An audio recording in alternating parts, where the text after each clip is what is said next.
I'm going to try to make this video quick for y'all, but I'm going to try to drop knowledge so that you don't get it twisted out there. 2 things. One for the ladies, one for the dudes. Here's number 1. For the dudes, I start off with the dudes. For the dudes, do not let no man take your girl, or who you think is your girl, to the club. He can't take her to the club. He can't meet her at the club. She can't be hanging with him at the club. If you there, that's one thing. If you ain't there, don't trust it. I'm telling you, don't trust it. If you allow your girl to go to the club with somebody else, oh no, that's just my friend, that's my cousin, we known each other since from the old neighborhood, whatever. No, fuck that. Don't let no dude take your girl, or who you consider your girl, to the goddamn club. Don't let her meet up with him at the club. Don't find out that she was hanging with him at the club, because this is what happens at the club. I'm not going to even get into the obvious shit of, like, you know, if she good looking and she there, dude's going to want to get on her. Or even if she ain't good looking, if she got any type of angle, any type of curve, motherfuckers is drinking and smoking and doing whatever else, they might want to get on her. And if you ain't got her locked down, if she ain't loyal to you, who knows what might happen that night. But here's the thing, though.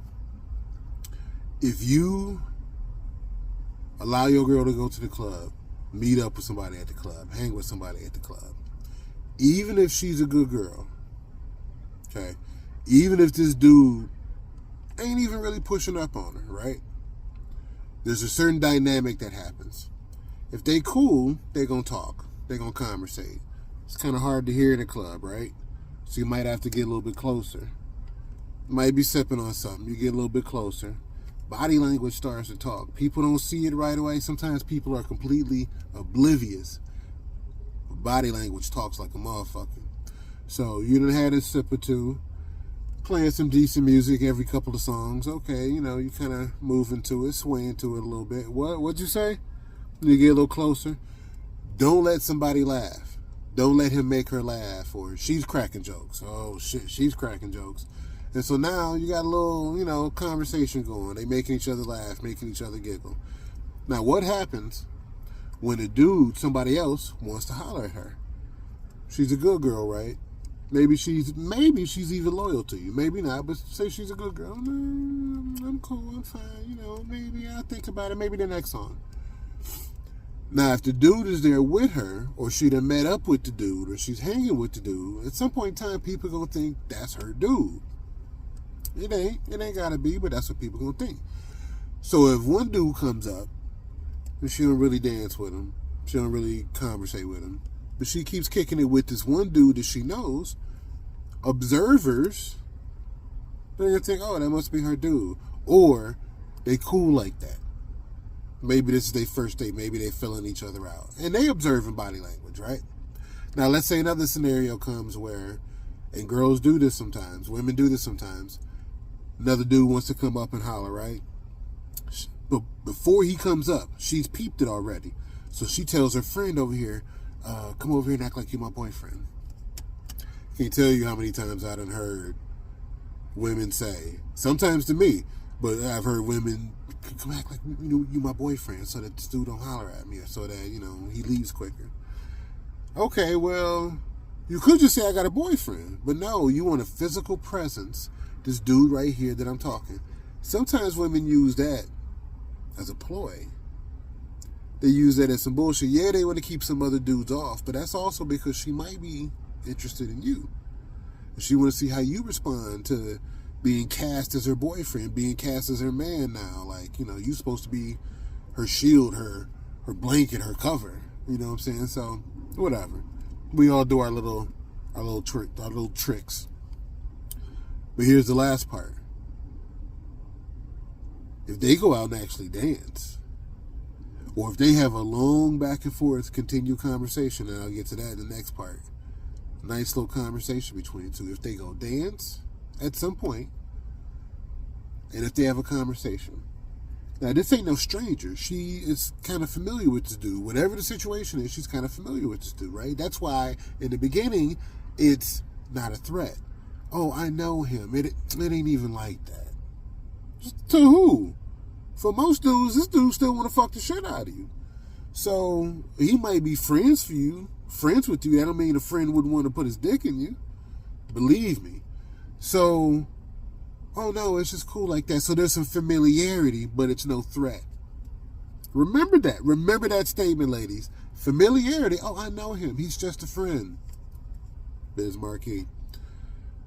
No, I know him. He's just a friend. Or that's my brother-in-law. Or whatever. Whatever the situation is where it's not a threat. It's cool. It's all right. Some familiarity. That's why it's not a threat. Remember that. Okay. So now y'all been talking a little bit. You might have even used him as a shield to protect you from some other dudes, or an obnoxious dude or two who don't get the hint. Whatever. Now maybe something nice comes on. You start kind of dancing in front of each other. Maybe you actually even go out to the dance floor, kind of dance with each other, because she wants to go out to the dance floor but not get hit on everybody.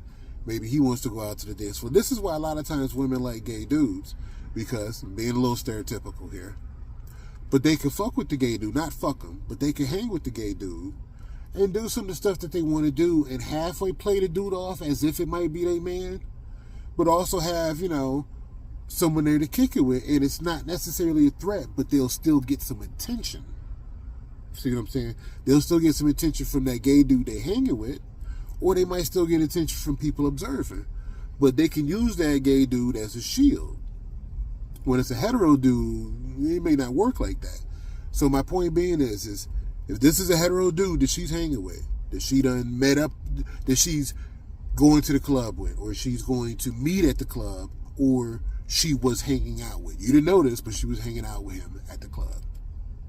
Potential danger sign is that at some point if they start dancing, this ain't just regular dancing with a stranger.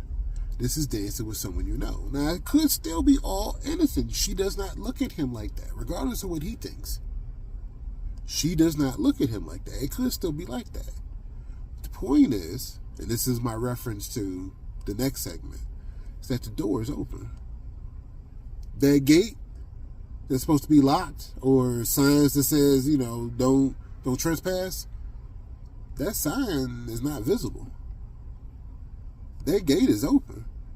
So what is a hetero dude supposed to do in terms of, oh no, she, we just cool like that? Okay, well, it's a lot of women that I'm cool with that I don't sit here spending 10, 15, 20 minutes with talking to at the goddamn club, protecting people from her. You know what I'm saying? Maybe going and getting her a drink and this and that, and then now maybe we dance. That dude's got some interest. He's got some fucking interest. Most likely he's got some interest. And she's either using the dude, or she's fanning the fame a little bit. Just, seeing what happens, how he responds. And to the dude at home, ain't no telling what your girl might, what fork in the road she might go down. It's all up to her. Because the gate has been opened. There's familiarity, with some space. So, here's, ladies, now it's your turn. This is what you don't do, ladies. You don't let your man have no goddamn conversation with another woman for longer than 15 to 20 minutes.